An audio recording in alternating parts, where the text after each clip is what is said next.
Ram Ram. India news Haryana देख रहे हैं आप। मैं हूं आपके साथ कीर्तिमान सिंह। बुलेटिन शुरुआत करते हैं। हरियाणा पुलिस ने 2025 में कुल अपराधों में कमी दर्ज की है। संगठित गैंग, साइबर अपराधियों और हिंसक अपराधियों पर कड़ा प्रहार किया गया है। वहीं हरियाणा पुलिस की 2026 को लेकर क्या कुछ तैयारी है, इसको लेकर के इंडिया न्यूज हरियाणा ने डीजीपी ओपी सिंह से खास बातचीत की। देखिए खास रिपोर्ट। साल 2025 अपने अंतिम दौर में है और अब बहुत जल्द साल 2026 का आगाज होने वाला है।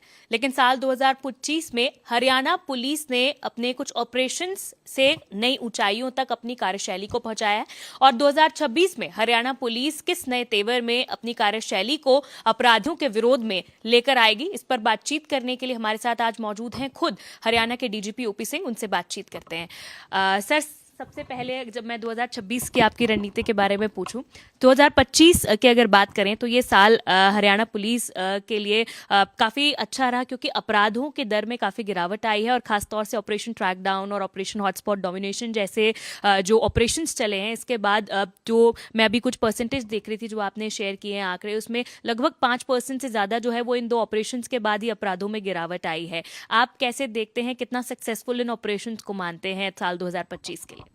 देखिए, ऑपरेशंस जो होता है वो लिमिटेड टाइम के लिए, लिमिटेड पर्पस के लिए सारे रिसोर्स लगाते हैं।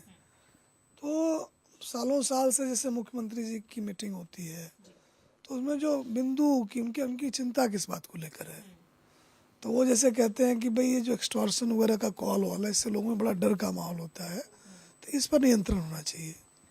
फिर वो कहते हैं कि सप्लाई ड्रिवन एडिक्शन नहीं होना चाहिए, कि ड्रग्स का सप्लाई इतना ना बढ़ जाए कि लोग है इसलिए ले लिए टाइप से, तो वो नहीं होना चाहिए, इस पर सख्ती होनी चाहिए।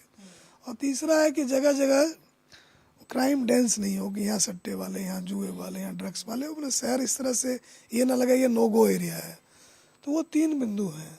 तो जो अपराध दर में कमी की बात आप कर रहे हैं, तो ये पूरे साल के मेहनत की वजह से थाने चौकी, STF, CIA सब लोगों ने मिल के किया इसको। तो अपराध 2 तरह के होते, प्रिवेंटिबल है, नॉन प्रिवेंटिबल है। तो मान लें सडन फाइट है, लड़ पड़े, उसमें कुछ हो गया, तो उसको आप नहीं रोक सकते। लेकिन पता है कि ज़मीन का झगड़ा है, ये इस लड़ाई हो सकती है, या फिर ये क्रिमिनल है जो पैसों के लिए लोगों को तंग करता है, ये कर सकता है, ये प्रिवेंटिबल है। तो उस प्रिवेंटिबल के पीछे लगे रहे जो प्रिवेंटिबल क्राइम थे, और जो नॉन प्रिवेंटिबल थे उसमें फटाफट तफ्तीश करके मुलजिम को जेल भेजा। तो इन दोनों चीज़ों की वजह से मैंने अपराध के लिए डेटरेंस खड़ा हुआ, हमारी जो लर्निंग इससे। तो हमें लगता है कि जो वो है उस किस्म के अपराधी जिनका ये पेशा है उनको जेल में रखना, और जो दुश्मनियाँ वगैरह है उसको रिजॉल्व करना जिससे कि वायलेंट नहीं हो। और जो हॉट स्पॉट्स क्राइम के हैं, महिलाएं जहाँ से गुजरती है और रात के टाइम में जहाँ से लोग गुजरते हैं, तो उन जगहों पर पुलिस की मौजूदगी, तो इन सारे एक्सरसाइज से हम अपराध के दर को नीचे रखने में सफल हुए हैं।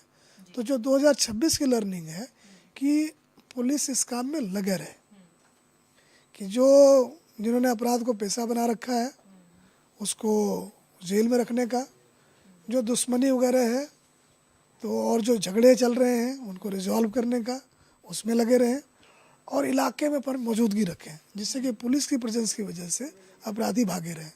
तो ये तीनों चीज़ें जो है नए साल में और जोर शोर से ज़मीन पर लाएंगे, जिससे कि लोगों को राहत मिले और अपराधियों की मुश्किलें बढ़े। बिल्कुल, अपराध विरोधी जो नीति 2026 है वो और ज़्यादा स्ट्रॉन्ग और ज़्यादा नए तेवर, नए कलेवर में रहने वाली है। बिल्कुल चाहते होंगे। बिल्कुल, हम भी यही चाहते हैं सर। और सर, लेकिन जिस तरह से बात करें टेक्नोलॉजी की, जहाँ तक बात आती है, अब क्योंकि लगभग 2 महीने का समय यहाँ पर आपके पास था, आने वाले समय में क्या ऐसी रीतियाँ बनाई जाएंगी कि टेक्नोलॉजी के इस्तेमाल से भी और ज़्यादा सुदृढ़ जो है हमारे सिस्टम को बनाया जा सके? देखिए, टेक्नोलॉजी हमेशा से सभ्यता का हिस्सा रहा है। जो आग थी ये भी टेक्नोलॉजी ही है ना। फिर आपका जो एक इक्का बना, साइकिल बनी, जहाज बना, ये सारी टेक्नोलॉजी ही है। तो जो हम लोग काम वाम करते हैं उसमें भी तकनीक, आपका माइक भी टेक्नोलॉजी का ही हिस्सा है। अपराधी टेक्नोलॉजी का सबसे पहले इस्तेमाल करते हैं पुलिस को पीछे छोड़ने के लिए। अब पुलिस उसको कैचअप करती है।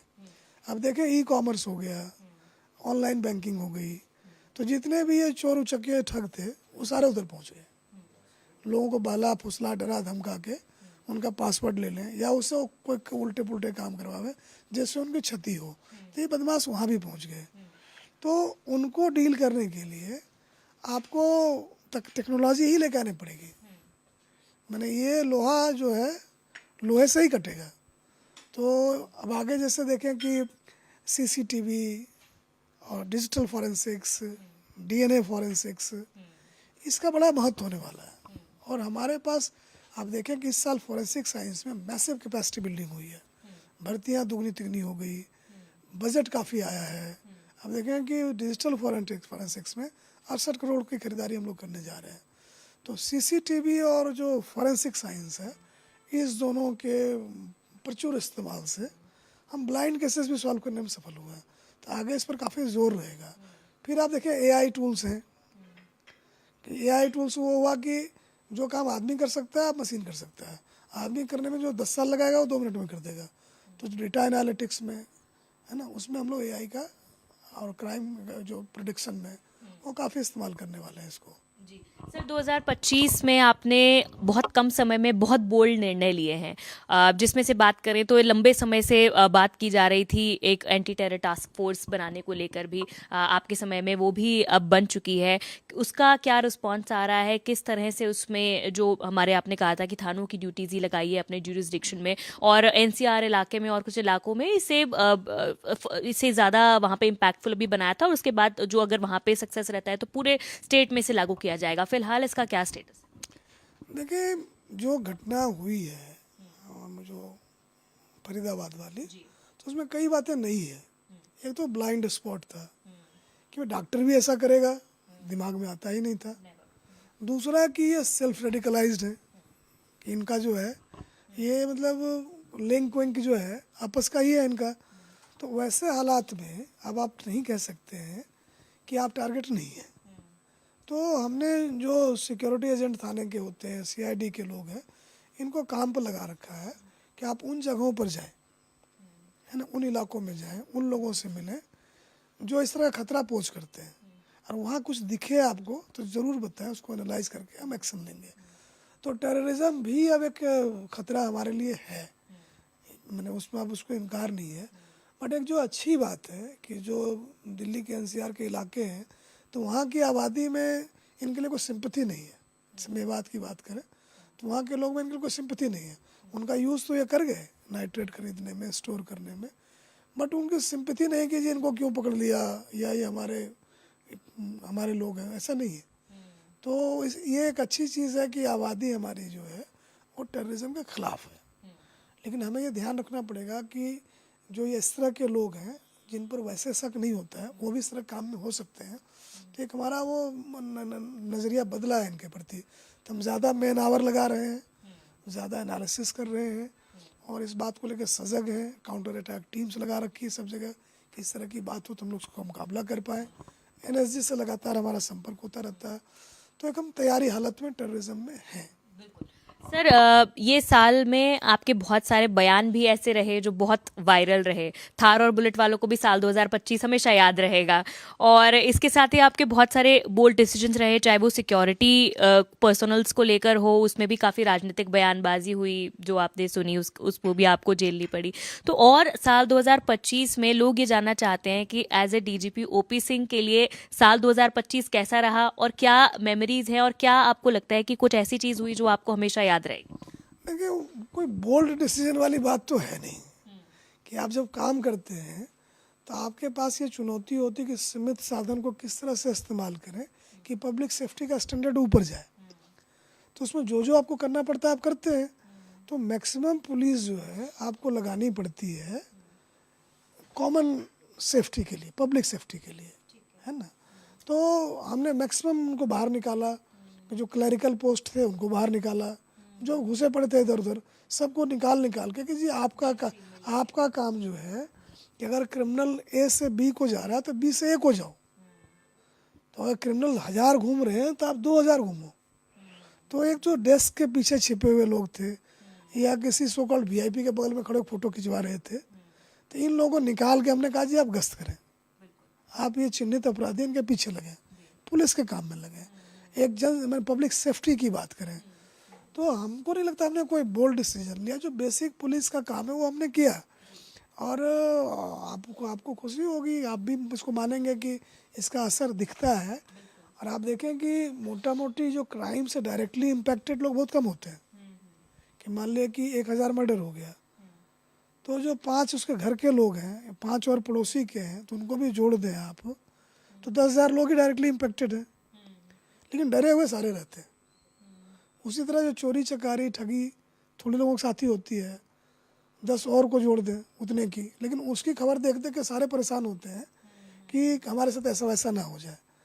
तो जो क्राइम के होने की वजह से जो इनसिक्योरिटी लोगों में आती है, उसको कम करने के लिए लोगों को ये पता होना चाहिए कि हमारी पुलिस जो मैक्सिमम पुलिस हमारे सिक्योरिटी में है, बदमाशों के पीछे लग रही है और ये कर रही है। लोगों को ये जानने की ज़रूरत है। तो उसी क्रम में हमारी जो पुलिस से बात होती थी, मैं चिट्ठियाँ लिखता था हिंदी में, सारे पढ़ें कि हम ये कर रहे हैं, आपको ये पता होना चाहिए। आजकल अपने एक्स अकाउंट में लिखता हूँ कि भाई इतने कॉल आए थे, इतना हमने चालान किया, इतने को हमने एक्सीडेंट को भेजा, तब ने पुलिस, तब लोग देखेंगे कि अरे 4000 पुलिस बाहर घूम रही है, तो सेंस ऑफ सिक्योरिटी आएगी। तो हमारा जो शो एंड टेल मॉडल है कि आपने किया फिर दिखाया, तो लोगों को लगा जब पुलिस ये सब कर रही है तो अपराधियों पर दबाव पड़ रहा है, उनके लिए अपराध इतना आसान नहीं है। कोई 3 किताबें आप लिख सकते हैं। लगभग 34 इयर्स का आपका एक बहुत सफल करियर रहा है, क्या और कोई नई किताब भी लिखने का प्लान है? देखिए, किताब लिखना हर किसी की जिम्मेवारी है कि आपने एक जिंदगी जो जी है, कोई आदमी बड़ा छोटा नहीं होता है, हम बना लेते हैं अपने को ऐसा कि आपने एक ज़िंदगी जी है, तो आपका जेनेटिक्स यूनिक है, आपकी अपब्रिंगिंग यूनिक है, आपने दुनिया देखा अपने तरीके से, तो आपकी ये जिम्मेवारी है कि आपका जो कुछ अनुभव है उसको लिखें और उसको जो है एक किताब का रूप दे दें। कोई उसको पढ़े ना पढ़े, आपकी ये इंटरजेनरेशनल रिस्पॉन्सिबिलिटी है। आपके पहले किसी ने किताब लिखी, आपने पढ़ा, तो आपको फिर व्हील रीइन्वेंट नहीं करना पड़ा। जो जानी हुई चीज़ें थी आप जान गए किताब पढ़ के, आपको करके नहीं सीखना पड़ा। तो आपका भी अगली पीढ़ी के प्रति दायित्व बनता है कि जो कुछ, जैसे कि आप एंकर हैं तो कैसे एंकर बनी, क्या क्या चैलेंजेस, क्या क्या स्ट्रगल के लिए और अपने अनुभव साझा करने के लिए। तो ये थे हमारे साथ हरियाणा के डीजीपी ओपी सिंह, जिन्होंने साल 2025 के अपने अनुभवों को इंडिया न्यूज़ हरियाणा के साथ साझा किया और इसी के साथ साथ साल 2025 में किस दमखम के साथ पुलिस जो है वो अपराधियों के विरोध में सड़कों पर रहेगी, उसके बारे में भी जानकारी दी। कैमरा पर्सन जतिन के साथ साक्षी शर्मा, इंडिया न्यूज़ हरियाणा, पंचकुला।